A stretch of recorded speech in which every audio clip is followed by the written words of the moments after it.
Nehemiah chapter 13.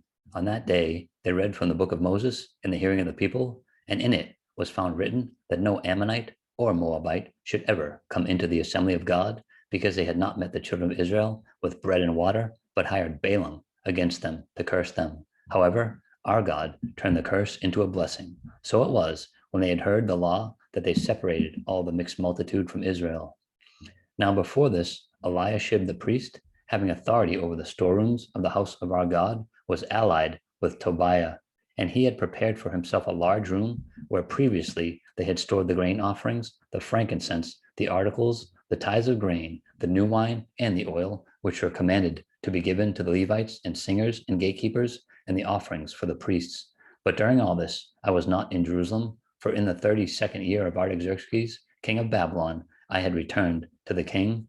Then, after certain days, I obtained leave from the king, and I came to Jerusalem and discovered the evil that Eliashib had done for Tobiah in preparing a room for him in the courts of the house of God, and it grieved me bitterly. Therefore, I threw all the household goods of Tobiah out of the room. Then I commanded them to cleanse the rooms, and I brought back into them the articles of the house of God with the grain offering and the frankincense. I also realized that the portions for the Levites had not been given them, for each of the Levites and the singers who did the work had gone back to his field. So I contended with the rulers and said, "Why is the house of God forsaken?" And I gathered them together and set them in their place. Then all Judah brought the tithe of the grain and the new wine and the oil into the storehouse.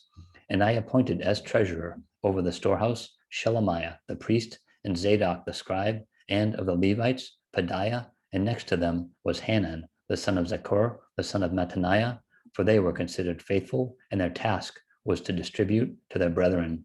Remember me, O my God, concerning this, and do not wipe out my good deeds that I have done for the house of my God and for its services.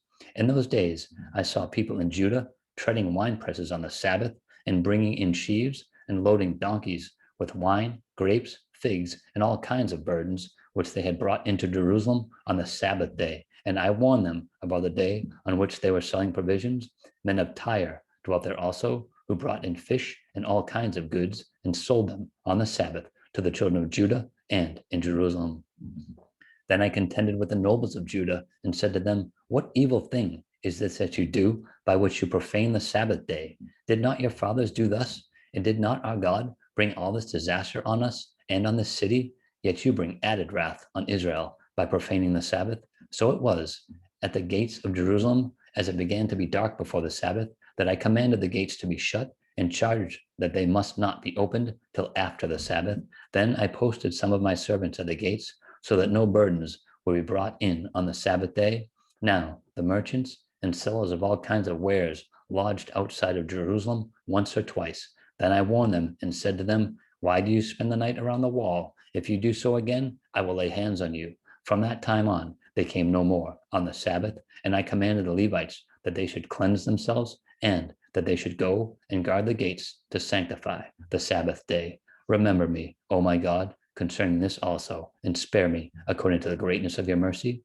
In those days, I also saw Jews who had married women of Ashdod, Ammon, and Moab, and half of their children spoke the language of Ashdod and could not speak the language of Judah, but spoke according to the language of one or the other people.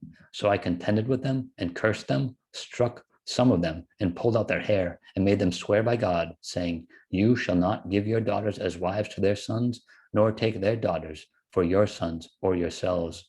Did not Solomon, king of Israel, sin by these things? Yet among many nations there was no king like him, who was beloved of his God, and God made him king over all Israel. Nevertheless, pagan women caused even him to sin. Should we then hear of your doing all this great evil, transgressing against our God by marrying pagan women? And one of the sons of Jehoiada, the son of Eliashib, the high priest, was a son-in-law of Sanballat the Horonite. Therefore, I drove him from me. Remember them, O my God, because they have defiled the priesthood and the covenant of the priesthood and the Levites. Thus I cleanse them of everything pagan. I also assign duties to the priests and Levites, each to his service, and to bringing the wood offerings and the first fruits at appointed times. Remember me, O my God, for good.